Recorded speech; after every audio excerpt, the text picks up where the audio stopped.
अहोई अष्टमी की पौराणिक कथाएं। अहोई अष्टमी उत्तर भारत का एक महत्वपूर्ण त्योहार है। अहोई अष्टमी के दिन ज्यादातर माताएं अपने बच्चों की सलामती के लिए दिन भर का व्रत रखती हैं। अहोई अष्टमी का व्रत करवा चौथ के 4 दिन बाद मनाया जाता है।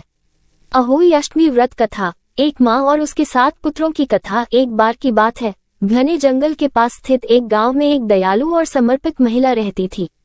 उसके 7 बेटे थे। कार्तिक महीने में एक दिन, दिवाली उत्सव से कुछ दिन पहले, महिला ने दिवाली उत्सव के लिए अपने घर की मरम्मत करने और उसे सजाने का फैसला किया। अपने घर का नवीनीकरण करने के लिए उसने कुछ मिट्टी लाने के लिए जंगल में जाने का फैसला किया। जंगल में मिट्टी खोदते समय जिस फावड़े से वो मिट्टी खोद रही थी, उससे गलती से कुछ हॉगलेट यानी छोटे हाथी के बच्चे मर गए। मासूम हॉगलेट्स के साथ जो हुआ उसके लिए वो दुखी, दोषी और जिम्मेदार महसूस करती थी। इस घटना के 1 साल के अंदर ही महिला के 7 बेटे गायब हो गए और गांव वालों ने उन्हें मृत मान लिया। ग्रामीणों ने अनुमान लगाया कि उसके बेटों को जंगल के किसी जंगली जानवर ने मार डाला होगा। महिला बहुत उदास थी और उसने सारे दुर्भाग्य को अपने द्वारा शावक की आकस्मिक मृत्यु से जोड़ा। एक दिन उसने गांव की एक वृद्ध महिला को अपनी व्यथा सुनाई। उसने इस घटना पर चर्चा की कि कैसे उसने गलती से शावक को मारने का पाप किया।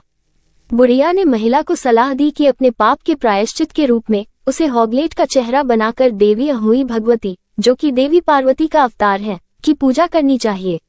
उसे देवी अहोई के लिए व्रत रखने और पूजा करने का सुझाव दिया गया क्योंकि वो सभी जीवित प्राणियों की संतानों की रक्षक मानी जाती थी। महिला ने अष्टमी के दिन अहोई माता की पूजा करने का निश्चय किया। जब अष्टमी का दिन आया तो उस स्त्री ने मुर्गे का मुख बनाकर व्रत रखा और अहोई माता की पूजा की। उसने जो पाप किया था उसके लिए उसने ईमानदारी से पश्चाताप किया। देवी अहोई उसकी भक्ति और ईमानदारी से प्रसन्न हुई और उसके सामने प्रकट हुई और उसे उसके पुत्रों की लंबी उम्र का वरदान दिया। जल्द ही उसके 7 बेटे जीवित घर लौट आए। उस दिन के बाद से हर वर्ष कार्तिक कृष्ण अष्टमी के दिन माता अहोई भगवती की पूजा करने का विधान बन गया। इस दिन माताएं अपने बच्चों की सलामती के लिए प्रार्थना करती हैं और व्रत रखती हैं।